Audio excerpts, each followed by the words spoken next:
So singing with an open throat, what does that mean? It's really hard to define that because it means so many different things to different people. Run, run, lost boy, they say to me. To some people, it means actually loosening up the pressure between the vocal cords so that we're not actually squeezing so much at the vocal cords, so you get more of a sound that's less and more thinking of that as more open throat. Some people think of it as a lifting of the soft palate. Some people think of it as a lowering of the larynx. Some people describe it as not being really necessary with regards to singing because the actual anatomical structures are not as open as they may feel as we perceive them. Now, if you take a look at this diagram, you're going to see that on an E vowel, there's the throat part that we talk about when we think of the throat is actually more open than on an A vowel, but every instructor that talks about open throat technique speaks about the A. And really, the feeling is that it's more open than the E sound. But in actual fact, as far as what's going on anatomically, it's actually not the case. It's actually reversed. If you're interested in getting a free lesson with me, please check out the link right here.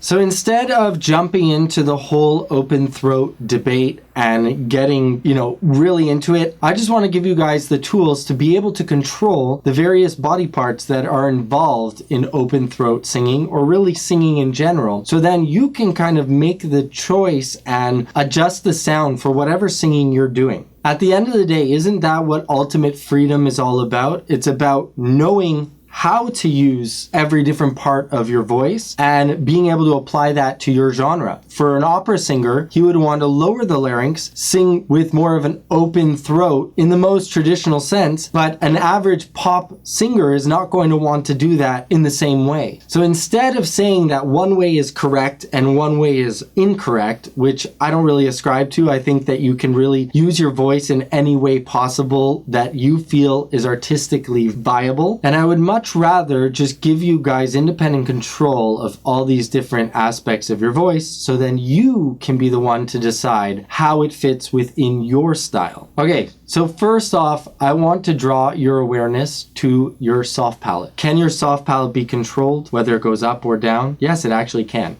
So let's drop our soft palate. Can you go, as in the word sing? So we're gonna go sing. Feel that feeling in the back of the throat where the tongue and the soft palate are actually meeting. The roof of your mouth on the back meets the tongue. So you can see how the two are meeting. The soft palate is actually dropping. Now let's do the opposite. Think of a K sound and then breathe in. So we're gonna go.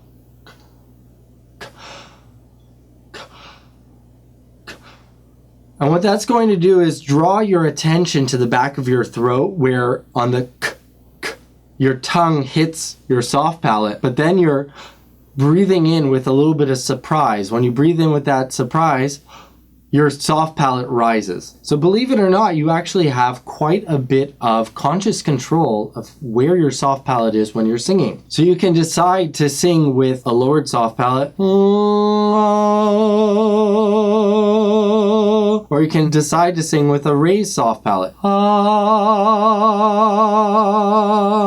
I'm not saying that one is right and one is wrong, but now you have the ability to choose. The next thing I want you to become aware of is your larynx. Your larynx can actually move quite a bit up and down in your throat. So let's raise the larynx right now. Let's try to kind of talk in a Steve Urkel type of sound. This is the larynx jumping up into my throat. It almost sounds like SpongeBob SquarePants. That's the type of approach. That's the larynx rising. Now let's do the opposite, which is really Patrick Star. So really SpongeBob fits the bill. So hi guys, that's kind of like the Patrick Star type of sound. So this is a lower larynx. This is a high larynx. Lower larynx? High larynx. And you can choose where you want your larynx to be as you're singing. So let's say you're singing,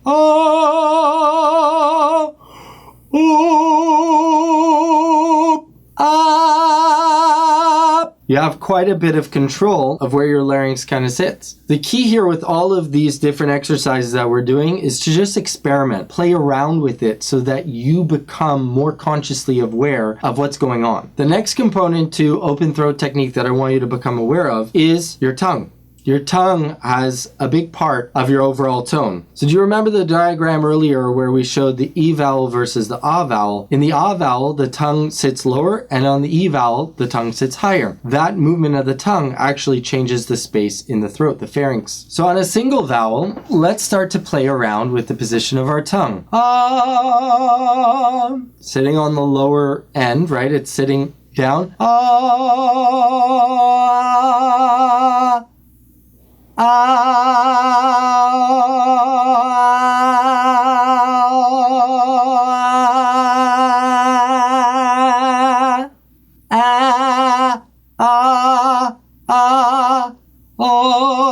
So you can really experiment with where your tongue kind of sits in your mouth as you're singing and what is the optimal for your approach to your genre. The final thing I want to draw your attention to is your actual vocal cords themselves. And this kind of feeds into open throat technique. How open should they be? How much compression should be there? So you can get a really compressed sound. Try this with me.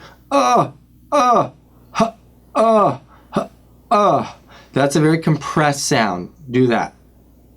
Now if we think uncompressed,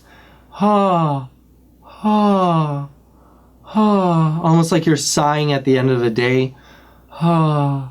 That's decompressing the vocal cords. There's vibration happening with both of them. It's just varying levels of pressure side to side of the vocal cords. So when a lot of people talk about open throat, they could actually be referring to the amount of compression at the vocal cord level. And here I'm going to leave it up to you again, how much compression you want to have in your sound. Do you want to be able to sing, ah, or do you want to have, ah, totally decompressed, or anywhere in between? That really stays up to you. And now you have the ability to make those adjustments because you're aware of it. Again, the name of the game here is experimentation. So experiment, feel out your voice, find out what works best for the type of singing you're doing. And this is going to get you that much closer to the finished sound that you're looking for. So if you like this video, please check out this one. You're going to like it too.